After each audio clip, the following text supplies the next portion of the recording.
এক ছিল ছোট্ট গ্রাম, নাম হাসিখুশি। সেই গ্রামে থাকত এক গরিব কিন্তু খুব হাসিখুশি মেয়ে, নাম তার ময়না। ময়নার সবচেয়ে প্রিয় জিনিস ছিল একটা ছোট্ট সোনার পুতুল।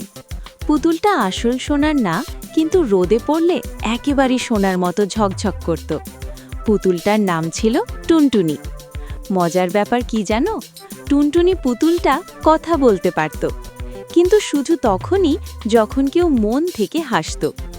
একদিন ময়না খুব মন খারাপ করে বসেছিল। স্কুলে তার বন্ধুরা তাকে নিয়ে মজা করেছিল।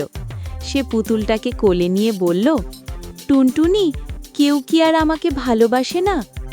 হঠাৎ পুতুলটা চোখ টিপে বলল, এই যে পাগলি, আমি তো আছি, আর দেখ, হাসো তো।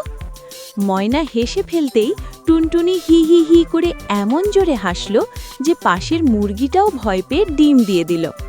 ময়না তো হেসেই গড়াগড়ি। এরপর থেকে প্রতিদিন টুনটুনি নতুন নতুন কাণ্ড করত। কখনো নাচত, কখনো উল্টো করে কথা বলতো, আবার কখনো গ্রামের লোকজনকে নকল করে সবাইকে হাসাতো। একদিন গ্রামের রাজা এলেন। রাজা খুব গম্ভীর, হাসতে ভুলেই গেছেন। টুনটুনি বলল, এই রাজামশাই, হাসলে দাড়ি পড়ে যাবে নাকি? রাজা প্রথমে রাগ করলেন, তারপর নিজেই হেসে ফেললেন। হাসতে হাসতে রাজা বললেন, এমন মজার পুতুল আমি জীবনে দেখিনি। রাজা ময়নাকে অনেক উপহার দিতে চাইলেন, কিন্তু ময়না বলল, আমার হাসি আর টুনটুনি আমার সবচেয়ে বড় সম্পদ। শেষে কি হলো জানো?